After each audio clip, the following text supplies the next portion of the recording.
L'histoire du film The Immigration Game se déroule dans un futur proche où l'Europe a fermé ses frontières aux réfugiés. L'Allemagne a mis en place un jeu télévisé dans lequel les immigrés doivent survivre à des commandos composés de citoyens allemands pour obtenir un permis de séjour. Les candidats sont lâchés en banlieue de Berlin et doivent traverser la ville pour atteindre la Tour de la Liberté, bâtiment hébergeant la chaîne de télévision qui diffuse le jeu. S'ils y parviennent, ils deviennent citoyens allemands.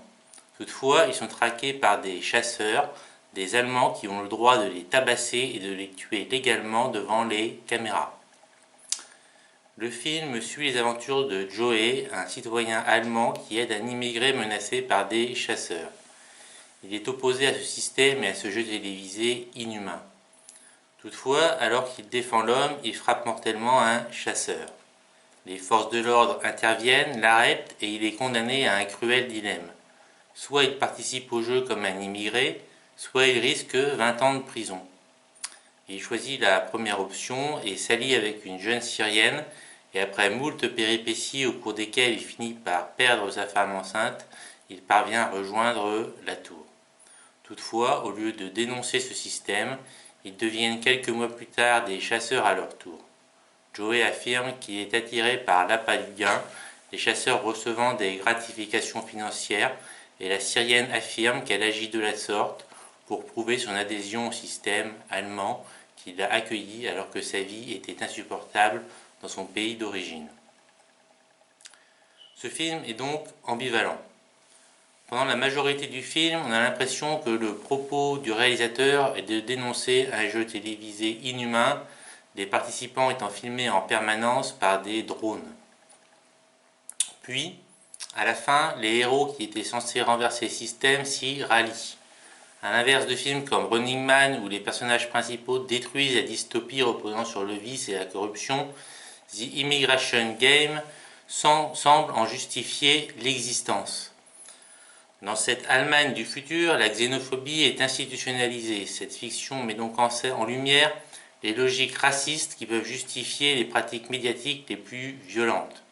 Pour rappel, l'Europe est depuis les années 2010 en proie à une montée importante de l'extrême droite. En Allemagne, l'AfD est le parti le plus dangereux qui fait de la lutte contre les immigrés son fonds de commerce. L'Allemagne a par ailleurs un passé sombre et violent, le nazisme étant l'idéologie la plus xénophobe et raciste de l'histoire. Il est ainsi problématique que des films venant de ce pays semblent justifier des pratiques hostiles aux immigrés. Il est aussi possible d'établir un lien avec le film Running Man. Dans les deux cas, il s'agit d'une satire sociale visant à montrer les dangers d'une intégration d'un système médiatique voyeuriste au système judiciaire. Dans Running Man, le héros cherche à échapper à la misère pour sauver sa petite fille en participant à un jeu où il doit échapper à des assassins en étant filmé en permanence. Dans les deux cas, les personnages principaux participent malgré eux à un jeu qu'ils méprisent. Le système pousse les individus récalcitrants à participer pour mieux les broyer.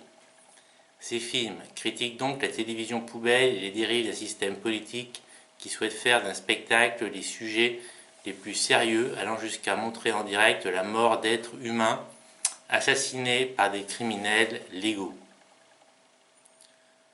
Le film The Immigration Game montre aussi les dérives d'une société dans laquelle les individus sont radicalisés à l'extrême et opposés à l'immigration. Il est un symptôme d'un système prêt à envisager les pires solutions, les plus cruelles, inhumaines et violentes pour résoudre une crise migratoire qui touche la société allemande depuis la décision d'Angela Merkel d'accueillir 1,1 million de migrants syriens en 2015.